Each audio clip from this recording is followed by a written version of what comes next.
Independence day मना रहा है और इस मौके पर अंतरिक्ष के क्षेत्र में भारत आखिर आज कहां खड़ा दिखाई देता है। कभी साइकिल पर रॉकेट के हिस्से और बैलगाड़ी पर सैटेलाइट ले जाने से लेकर बाहुबली के कंधे पर चंद्रयान 2 मिशन के प्रक्षेपित होने का सफर, कभी अमेरिका के द्वारा जीपीएस की मदद न मिलने से लेकर अपने खुद के देसी जीपीएस बनाने तक का सफर, कभी केरल के तट पर एक छोटा सा साउंडिंग रॉकेट भेजने से लेकर आज अंतरिक्ष में भारतीयों को भेजने की तैयारियों तक का सफर, कभी दूसरे देशों से मदद लेने से लेकर आज रिकॉर्ड 104 सैटेलाइट्स को एक ही साथ प्रक्षेपण करने तक का सफर। नमस्कार, मैं हूं पिंकी राज पुरोहित और आप देख रहे हैं एबीपी अनकट। आज आपको बताएंगे इसरो का वो सफर जो आपको जानना है बेहद जरूरी, कि आखिर क्यों नासा भी इसरो का लोहा मान रहा है। भारतीय अंतरिक्ष अनुसंधान संगठन यानी इसरो की स्थापना 15 अगस्त 1969 को डॉक्टर विक्रम साराभाई ने की थी, जिन्हें भारत में अंतरिक्ष प्रोग्राम के जनक भी कहा जाता है। इसके बाद शुरू हुई भारत की अंतरिक्ष के क्षेत्र में उड़ान। कभी साइकिल पर बैठने से लेकर आज बाहुबली के कंधों पर बैठ इसरो ने एक लंबा सफर तय किया है। कभी दूसरे देशों पर निर्भर भारत को आज पूरी दुनिया भरोसे के साथ देख रही है, क्योंकि कम लागत में बड़े से बड़े मिशन को सफलतापूर्वक प्रक्षेपण कर इसरो ने दुनिया भर में अपना लोहा मनवाया है। तकनीक के साथ कम खर्च में केवल इसरो ही उनके सैटेलाइट्स अंतरिक्ष में भेज सकता है। इसरो का सफर थुम्बा से शुरू हुआ था। केरल के तट पर स्थित थुम्बा से ही भारत ने अपना पहला साउंडिंग रॉकेट का प्रक्षेपण किया था। इसकी कहानी भी बड़ी दिलचस्प है। तारीख थी 21 नवंबर 1963। तब दुनिया के किस देश ने ये सोचा होगा कि भविष्य में भारत इतना आगे निकल जाएगा कि उसे पकड़ पाना भी मुश्किल होगा। देश के पहले रॉकेट की कहानी बड़ी दिलचस्प है। एक दिन डॉक्टर साराभाई साथी वैज्ञानिकों, जिसमें डॉक्टर एपीजे अब्दुल कलाम भी शामिल थे, थुम्बा गए थे। रॉकेट प्रक्षेपण के लिए उस वक्त के त्रिवेंद्रम के बिशप के घर पहुंचे थे, जो कि थुम्बा में स्थित एक चर्च के ठीक नजदीक था। वैज्ञानिकों की टीम को चर्च की यह जगह रॉकेट प्रक्षेपण के लिए बिल्कुल सही लगी। देश के पहले रॉकेट प्रक्षेपण के लिए doctor Vikram Sarabhai, doctor APJ Abdul Kalam समेत पूरी टीम उस जगह का इस्तेमाल करना चाहती थी। जब उन्हें जवाब नहीं मिला तो उन्हें संडे प्रेयर के लिए आने को कहा गया, जहां लोगों से ही इस पर राय ली जाने का फैसला किया गया। इसके बाद चर्च के बिशप ने वहां के ईसाई मछुआरों को साराभाई की मदद के लिए तैयार किया। यही नहीं, इस चर्च में रॉकेट प्रक्षेपण के शुरुआती काम भी हुए। यहाँ तक की बैठकें भी हुआ करती थी। आज इस चर्च को एक स्पेस म्यूजियम में बदल दिया गया है। जब थुम्बा में पहला रॉकेट लॉन्च किया गया, उस समय केरल में विधानसभा का सत्र भी चल रहा था, जो कि कुछ देर के लिए सत्र को भी रोक दिया गया, क्योंकि सबकी निगाहें इसी लॉन्च पर टिकी थी। बिशप के द्वारा परमिशन मिलते ही पेपर वर्क पूरा हो गया। थुम्बा चर्च के नजदीक का गांव भी शिफ्ट हो गया और 100 दिनों के भीतर एक नया चर्च भी बना लिया गया। बिशप के घर को ऑफिस बना दिया गया और चर्च में वर्कशॉप और पशुओं के शेड में स्टोरेज हाउस और लैब बना दिए गए। इसके साथ ही युवा वैज्ञानिकों की टीम ने पहले रॉकेट लॉन्च की तैयारियां भी शुरू कर दी। यह रॉकेट नासा का था, लेकिन भारत अपनी जमीन पर इस रॉकेट को देश में लॉन्च करने की तैयारी कर रहा था। उस वक्त ट्रांसपोर्टेशन नहीं होने के कारण रॉकेट के हिस्से और पेलोड को बैलगाड़ी और बाईसाइकिल के सहारे लॉन्च पैड तक पहुंचाया गया था। तो कुछ इस तरह भारत ने नासा द्वारा सप्लाई किया गया साउंड रॉकेट नाइक अपाचे, जिसे ARGO-B13 भी कहा जाता है, उसका प्रक्षेपण किया। नाइक अपाचे उस दौर में radio astronomy, meteorology, aeronomy, atmospheric condition, plasma physics और सोलर फिजिक्स को स्टडी करने के लिए प्रक्षेपित किया जाता था। इसके बाद इसरो सफलता की सीढ़ियां चढ़ता रहा। पहले रॉकेट लॉन्च के 6 साल बाद 15 अगस्त 1969 को इसरो की स्थापना की गई। फिर 1971 में श्रीहरिकोटा में स्पेस स्टेशन, जिसे आज सतीश धवन अंतरिक्ष केंद्र के नाम से जाना जाता है, यहीं से सभी सैटेलाइट्स का प्रक्षेपण आज भी किया जाता है। 19 अप्रैल को इसरो ने देश का पहला सैटेलाइट आर्यभट्ट लॉन्च किया। वहीं 1 अगस्त को शिक्षा को बढ़ावा देने के लिए भारत द्वारा पहला साल भर के लिए सैटेलाइट इंस्ट्रक्शनल टेलीविजन एक्सपेरिमेंट किया गया। 1977 satellite telecommunication experiment project step शुरू हुआ, जो कि टीवी को हर गांव तक लेकर गया। 1979 7 जून को पहला अर्थ ऑब्जर्वेशन सैटेलाइट लॉन्च किया गया। वहीं 10 अगस्त को पहले सैटेलाइट लॉन्च व्हीकल का एक्सपेरिमेंट हुआ।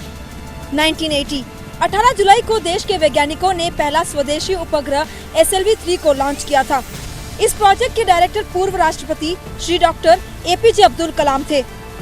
1981 19 जून को इसरो का पहला communication satellite Apple Ariane rocket की मदद से लॉन्च किया गया।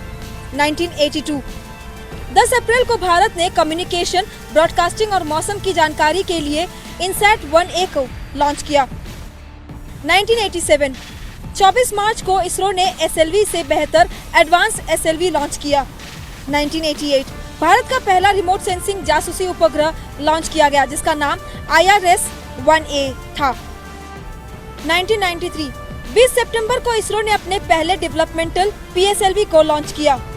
साल 2000 इस साल की शुरुआत से अगले 10 साल तक के लिए GSLV क्लास रॉकेट के पूर्ण उपयोग और टेस्टिंग शुरू हुई।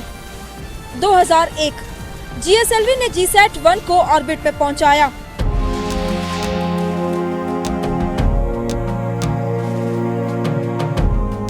2008 ये वो साल था जब भारत ने चंद्रयान-1 मिशन का प्रक्षेपण कर दुनिया को चौंका दिया था। 22 अक्टूबर को भारत ने चंद्रयान-1 मिशन का प्रक्षेपण किया था और उसके बाद में चंद्रयान-1 के ऑर्बिटर को चंद्रमा की सतह से 100 किलोमीटर दूर उसकी कक्षा में स्थापित किया था, जिससे कि लूनर सरफेस, वहां के केमिकल कंपोनेंट्स और मिनरोलॉजी को स्टडी किया जा सके। 25 सितंबर 2009 को भारत ने ये घोषणा की कि भारत ने चंद्रमा की सतह पर मौजूद पानी का पता लगाया है और दुनिया ने भारत को उस वक्त सलाम किया था। 2013 16 नवंबर 2013 को अंतरिक्ष विज्ञान के इतिहास में भारत ने एक नया अध्याय लिखा। इस दिन आंध्र प्रदेश के श्रीहरिकोटा से PSLV C-25 के जरिए मार्स ऑर्बिटर यानी मंगलयान का अंतरिक्ष का सफर शुरू हुआ। 24 सितंबर 2014 को मंगल पर पहुंचने के साथ ही भारत इस तरह के अभियान में पहली ही बार में सफल होने वाला पहला देश बन गया।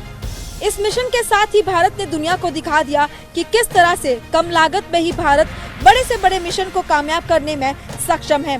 मंगलयान मिशन की लागत हॉलीवुड की फिल्म ग्रेविटी से भी कम थी। मंगलयान की लागत सिर्फ 450 करोड़ की थी। 2017 16 फरवरी 2017 को इसरो ने एक साथ अंतरिक्ष में एक ही रॉकेट से 104 सैटेलाइट को लॉन्च कर दुनिया में अपना लोहा मनवाया था। इससे पहले ये रिकॉर्ड सिर्फ रूस के पास था, जिसने एक बार में 37 सैटेलाइट्स को प्रक्षेपित किया था। 2018 इस साल भारत ने अपना IRNSS मिशन को पूरा किया। IRNSS Indian regional navigation satellite system. तब ये सवाल भी उठा था कि आखिर भारत को अपने खुद के नेविगेशन सिस्टम की क्या जरूरत है। 1420 करोड़ का ये प्रोजेक्ट कारगिल युद्ध यानी 1999 को ही शुरू हो गया था। दरअसल भारतीय सेना को कारगिल युद्ध के दौरान दुश्मन के लोकेशन का पता लगाने के लिए अमेरिका के GPS की जरूरत पड़ी थी, लेकिन अमेरिका ने इस मदद से साफ इनकार कर दिया। तब भारत ने यह ठान लिया कि अब भारत अपना खुद का एक देसी GPS बनाकर रहेगा और इसी के लिए भारत ने IRNSS को बनाना शुरू किया, जिसको खत्म किया गया 2018 को।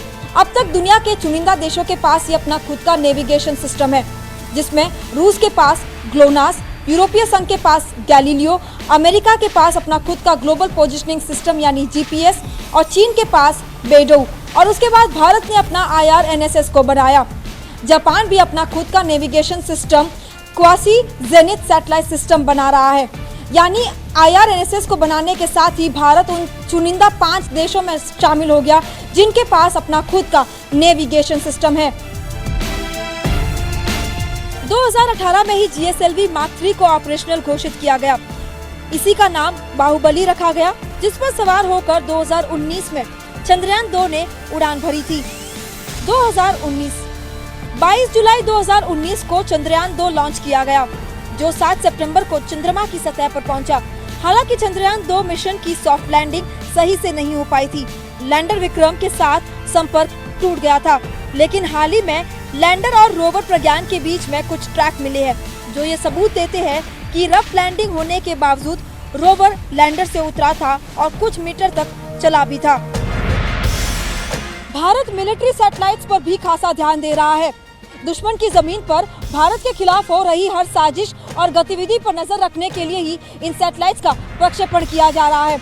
इसी क्रम में कार्टोसैट सीरीज और रीसैट सीरीज का प्रक्षेपण किया गया था। यहाँ तक कि सर्जिकल स्ट्राइक के दौरान भी कार्टोसैट सीरीज से मिली इन तस्वीरों की मदद ली गई थी।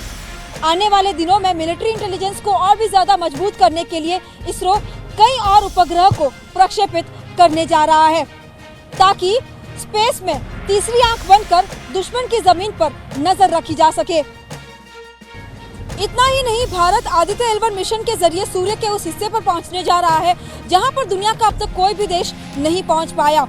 यहां तक कि मंगलयान मिशन को भी आगे ले जाते हुए मंगलयान 2 मिशन, चंद्रयान 3 मिशन और भारतीयों को अंतरिक्ष तक पहुंचाने के लिए गगनयान मिशन पर भी काम कर रहा है।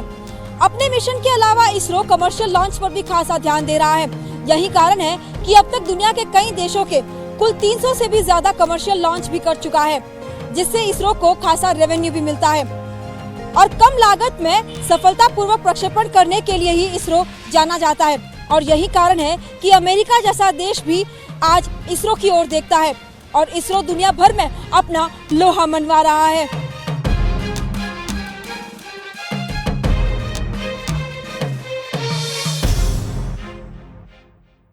ABP न्यूज़ आपको रखे आगे।